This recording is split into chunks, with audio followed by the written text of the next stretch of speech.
Alors on parle de comportements adoptés spécialement dans l'écoute de l'enseignement ou dans l'étude.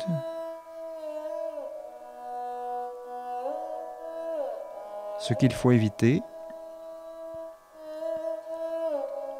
ne pas tendre l'oreille, ne pas retenir et mêler des émotions négatives à ce que l'on entend.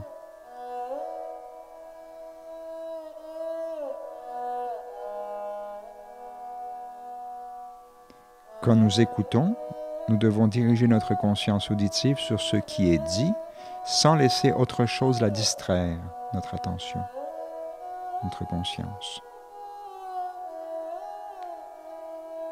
De plus, on ne doit pas entrer pendant l'écoute dans une méditation absente. Il faut être très vigilant avec cela.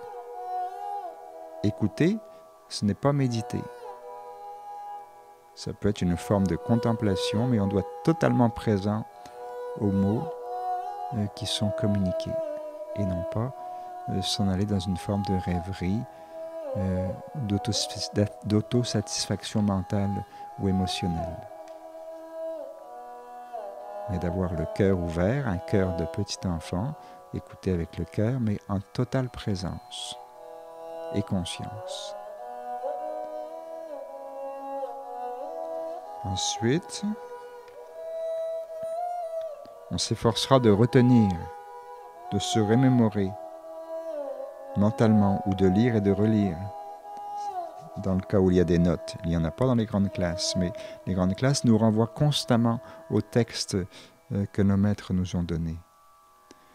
Retenir, se remémorer, réfléchir à ce qui a été donné en relation avec soi-même.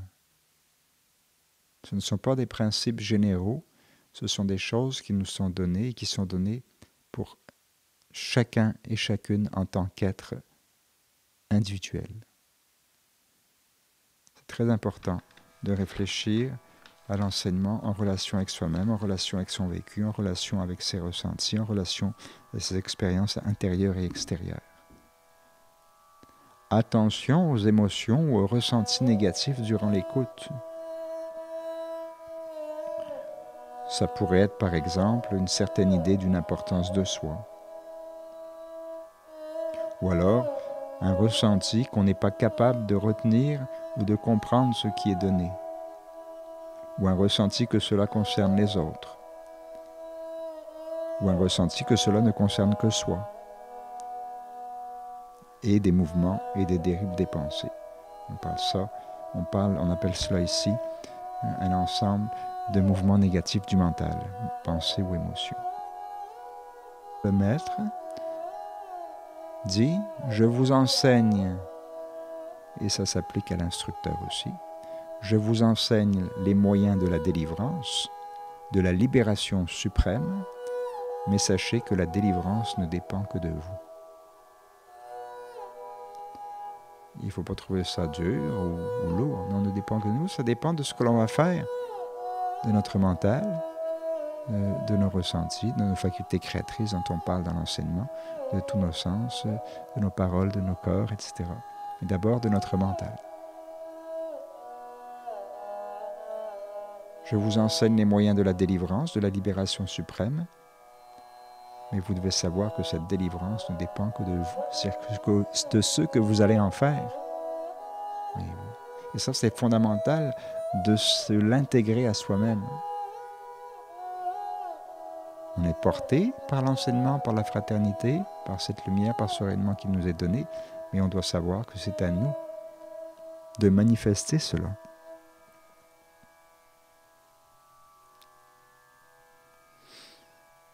Rapidement, toujours à propos du comportement,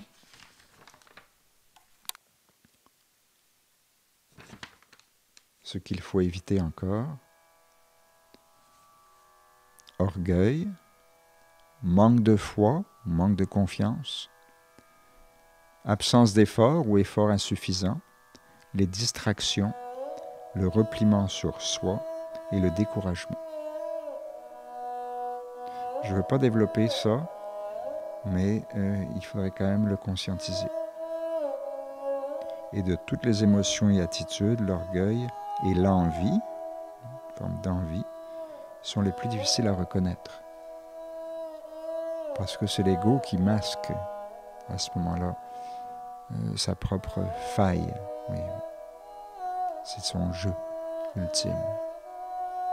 Et cela, il faut le demander, que toute forme d'orgueil soit consumée. L'orgueil, c'est d'avoir une certaine conscience d'une importance imaginaire de soi, certaine importance.